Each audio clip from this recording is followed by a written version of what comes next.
आउज़ुबिल्लाहि मिनश्शैतानिर्रजीम बिस्मिल्लाहिर्रहमानिर्रहीम। अस्सलाम वालेकुम नाज़रीन, आज हम जिस मौजू को आपके सामने लेकर हाजिर हुए हैं वो मौजू है हमसाये के हकूक़ के बारे में।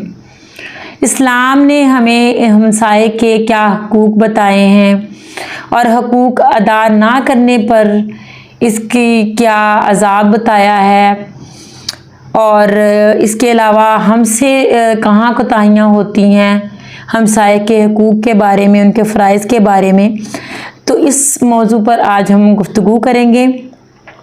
सबसे पहले आपसे रिक्वेस्ट है हर बार की तरह कि मेरे चैनल को सब्सक्राइब ज़रूर कीजिए और अपनी राय का इजहार भी कीजिए और बेल के बटन को दबाएं ताकि मेरी आने वाली तमाम नई जो वीडियोज़ हैं वो आप तक बर वक़्त पहुँच जाएँ। तो प्लीज़ सब्सक्राइब करें, इसमें आपका भी फ़ायदा है क्योंकि जब आप मेरे चैनल को सब्सक्राइब करेंगे तो आपको इस्लामी लिहाज से बहुत सी बातें सुनने के लिए मिलेंगी जिस पर अमल करके आप ख़ुद भी कामयाब होंगे और दूसरों को जब शेयर करेंगे तो आपके लिए, मेरे लिए, हम सब के लिए सदका जारिया होगा। तो प्लीज़ चैनल को सब्सक्राइब करें, इसमें मेरा भी कुछ फ़ायदा हो जाएगा। तो आइए शुरू करते हैं। सबसे पहले हदीस से शुरू करते हैं। आप सल्लल्लाहु अलैहि वसल्लम ने फरमाया कि हज़रत जिब्राइल अलैहिस्सलाम ने मुझे इतनी कसरत के साथ हमसाये के हकूक़ के बारे में बताया कि मुझे ये गुमान हुआ कि शायद के इस विरासत में इसको हमसाये को हिस्सेदार ना बना दिया जाए, इस कदर ताकीद की गई थी।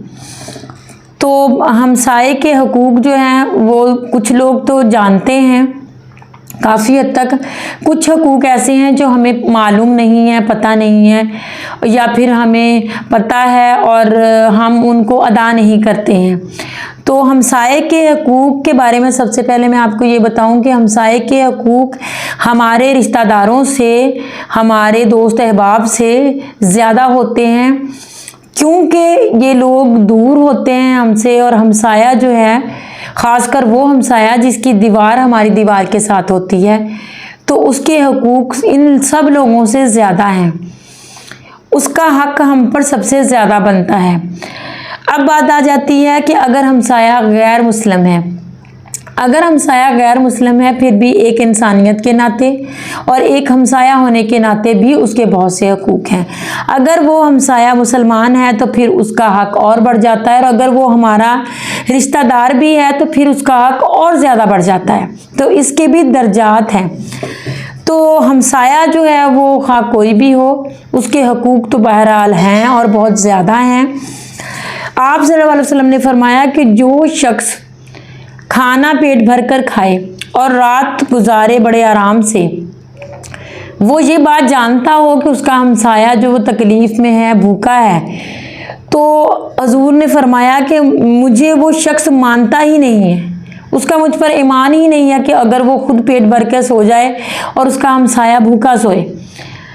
यहाँ तक कि एक हदीस में हजूर सल्लल्लाहु अलैहि वसल्लम ने फरमाया कि जब तुम खाना पकाओ तो उसमें पानी ज़रा ज़्यादा डाल लिया करो, शोरबा ज़्यादा बना लिया करो ताकि तुम उसमें से अपने हमसाये को भी भेज सको और भेजो उसको। और अगर तुम ऐसा नहीं कर सकते, मतलब आप लोगों का दिल नहीं है, हालांकि ये हम पर एक फ़र्ज़ बन जाता है, लेकिन अगर आप ऐसा नहीं कर सकते तो फिर अपना खाना पकाएं, इस ज़ाविये से पकाएं कि उसकी खुशबू जो है वो हमसाये के घर तक ना पहुँचे। क्योंकि अगर आप कोई अच्छा सालन, अच्छा खाना बना रहे हैं, उसकी खुशबू आपके हमसाये तक पहुँचती है, उसके बच्चों तक पहुँचती है, और वो एक मज़दूर गरीब बंदा है, तो उसके बच्चे जो हैं वो उसे, उनका दिल करेगा, वो अपने माँ बाप को परेशान करेंगे, उनसे कहेंगे कि हमने भी ये खाना है, जब ये पकाना है, तो फिर वो बेचारा परेशान होगा, वो दिली तौर पर रंजीदा होगा। तो उसके किसी का जो दिल आज़ारी है वो इस तरह से नहीं करनी चाहिए। फिर आप अपने खाने को इस हिसाब से पकाएं अगर आपने नहीं भेजना तो। लेकिन अगर आप भेजें तो ये तो सबसे ऊपर का दर्जा है।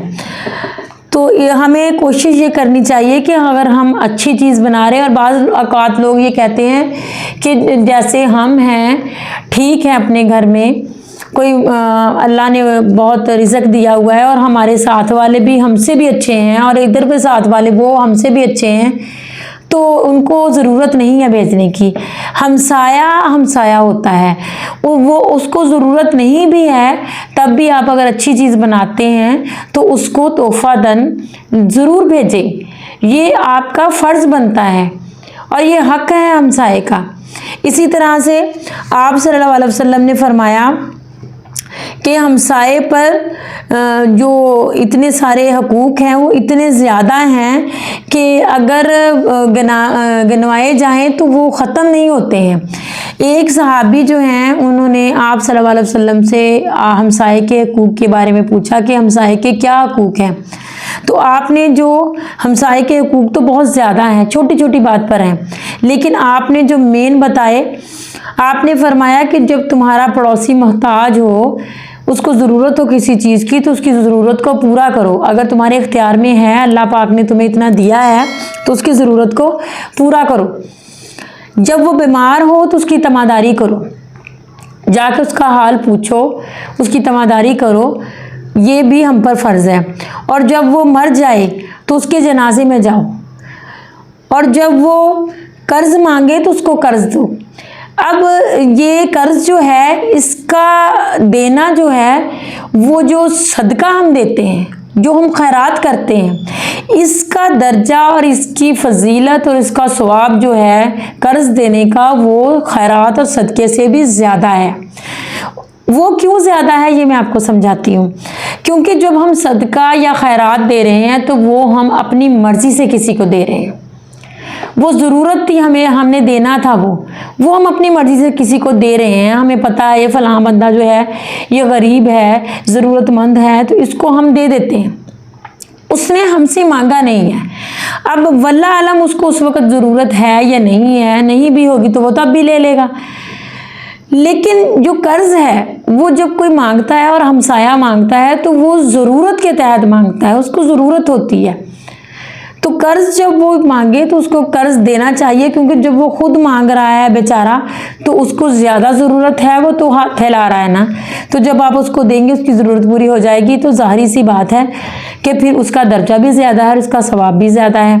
तो जब वो कर्ज़ मांगे तो उसको कर्ज़ दो, और जब उसकी कोई खुशी मिले, उनके घर किसी किस्म की कोई शादी ब्याह, कोई बच्चे की वलादत, किसी किस्म की खुशी मिलती है, तो आप उसको मुबारकबाद दो। और जब उसको कोई तकलीफ़ पहुंचती है, कोई उसके घर में कोई किसी किस्म का प्रॉब्लम हो जाता है, तो आप उसकी पर्दापोशी करो। आप उसकी बात को दूसरों के सामने या किसी के भी पास बैठो तो उसकी पर्दापोशी करो, दूसरों के सामने से बयान ना करो, उसकी ग़ीबत ना करो, उसकी चुगली ना करो। अगर आप उसका कुछ बुरा भी देख रहे हो तो अब भी आप उसका ये बुरा जो है उस पर पर्दा डालो, बताओ नहीं किसी को। और उसकी जो सबसे ज़्यादा ये बात जो आजकल तो बिल्कुल भी मेरे ख्याल में कोई नहीं करता, वो ये है कि जब आप अपने घर की दीवार को ऊंचा कर रहे हैं या आप अपनी एक अलहदा से और मंजिल बना रहे हैं, उसको डबल स्टोरी कर रहे हैं घर को, तो उस हमसाये से आपने इजाज़त लेनी है। आपने उसे इजाज़त लेनी है कि मैं अपनी दीवार को ऊंचा कर लूं, क्योंकि जब आप दीवार को ऊंचा करेंगे तो उसकी हवा रुक जाएगी, उसके लिए मसला बनेगा, उसकी धूप रुक जाएगी। तो आप उससे पहले पूछ लें कि मैं ये दीवार ऊंची कर लूं। पैसे तो आपके लगेंगे, चीज़ भी आपकी है, मकान भी आपका है, दीवार भी आपकी है, लेकिन उससे पूछना जो है वो फ़र्ज़ है। तो ये भी हदीस में आया है कि अपनी दीवार को ऊंचा करने से पहले उससे इजाज़त ले लो। और अगर वो तुम्हारी दीवार में कील ठोकने लगे या लकड़ी ठोकने लगे या तुमने ठोकनी हो तो उससे इजाज़त ले लो, ये भी बहुत ज़रूरी है। इसी तरह से आप सल्लल्लाहु अलैहि वसल्लम ने फरमाया कि अल्लाह की कसम वो मोमिन नहीं, फिर फरमाया अल्लाह की कसम वो मोमिन नहीं, फिर फरमाया अल्लाह की कसम वो मोमिन नहीं। सहाबा कराम ने पूछा, या रसूलल्लाह सल्लल्लाहु अलैहि वसल्लम, कौन शख्स मोमिन नहीं? आपने फरमाया, जिस शख्स का हमसाया उसके शर से महफूज नहीं। अल्लाह की कसम वो मोमिन नहीं। और आप जब कसम खाते थे और किसी बात को एक से ज़्यादा बार दोहराते थे, 3 बार दोहराते थे, उसका मतलब ये होता था कि इस बात में बहुत ज़्यादा सख्ती है और अल्लाह की बहुत नाराज़गी है इसको ना करने में। उस बात पर जोर देते थे और उनकी कसम खाने का या उनके बार बार दोहराने का मतलब ये होता था कि ये बहुत बहुत ज़्यादा सख्ती से इस बात का हुक्म है। तो हमें ये ख्याल रखना चाहिए कि हम अपने हमसाए की बाज़ औक़ात बहुत सी ख़वातीन को मैंने देखा है, मर्द हज़रात तो इसमें कुछ कम है, लेकिन औरतें जो हैं वो हमसायों की जो कोई दरवाज़े पे आता है, उनके दरवाज़े पे दस्तक हुई है तो इस टो में रहती हैं कि इनके घर कौन आया है, या फिर उनकी दीवार, अगर उनकी घर से कोई आवाज़ आ रही है, कोई गुस्से में बात कर रहा है या कोई बातें हो रही हैं, तो आदत है कि दीवार के साथ लग के तो ये सुनना कि वो लोग क्या बातें करें, क्या हो रहा है इनके घर। तो ये जो टो वाली आदत है ये बहुत बुरी और बहुत गंदी आदत है। ये इस कदर गंदी आदत है कि आप सल्लल्लाहु अलैहि वसल्लम ने फरमाया, मैंने एक औरत को दोज़ख में बहुत बड़े अज़ाब में देखा। तो जब मैंने पूछा हज़रत जिब्राइल अलैहिस्सलाम से कि ये औरत जो है इतने अज़ाब में क्यों मुब्तला है, तो उन्होंने हज़रत जिब्राइल अलैहिस्सलाम ने फरमाया कि ये औरत नमाज देर से पढ़ती थी, वक़्त जब निकल जाता था या निकलने वाला होता था तो नमाज जो थी वो देर से पढ़ती थी, और दूसरा ये कि ये लोगों की टोह में रहती थी। तो टोह में रहना जो है वो बहुत बुरी बात है, अपने हमसाए की टोह में बिल्कुल भी नहीं रहना चाहिए। हर घर में मसले मसाइल परेशानियां होती हैं, लड़ाई झगड़े भी होते हैं, तो किसी की टोह में बिल्कुल भी नहीं रहना चाहिए, ये बहुत बड़ा गुनाह है। अल्लाह पाक को ये चीज़ बिल्कुल भी पसंद नहीं है। तो हमें ये कोशिश करनी चाहिए कि हम जब अपने घर में कोई चीज़ हमारी आती है, घर में कोई फ्रूट वगैरह आता है, साल का नया कोई फल आता है, तो हम उसमें से अपने हमसाए को ज़रूर भेजें। आप ये ना देखें कि वो खाता है या नहीं खाता, उसके पास है या नहीं है। ये एक हदिया तोहफ़तन चीज़ होती है, आप तोहफ़तन भेज दें। अगर वो आपसे ऊपर का है या आपके बराबर का है तो उसको तोहफ़तन भेज दें, और अगर वो आपसे कम है, गरीब है, तंगदस्ती है, मोहताज है वो, तो फिर आप उसको ज़्यादा चीज़ बेचें, उसके बच्चे खाएंगे, खुश हो जाएंगे, अल्लाह पाक खुश होगा। और अगर आपने वो चीज़ उसको नहीं देनी, इस्लाम ने तो हमें हर तरह से बता दिया है, अगर आपने उसको वो चीज़ नहीं देनी तो फिर आप ये करें कि उस चीज़ को छुपा के लेके आएँ, उसके बच्चों की नज़र ना पड़े, और उसके छिलके जो हैं वो बाहर इस तरह से ना फेंकें कि उनको तकलीफ़ हो देखकर उनके बच्चों का दिल करे, तो ये आप पर बहुत बड़ा गुनाह है। और मैंने तो बाज़ लोग इस तरह के देखे हैं कि उनको चीज़ देने से क्या, वो लोग चीज़ को दिखा के खाते हैं और दिखा के फेंकते हैं कि हमने ये खाया और ये किया है।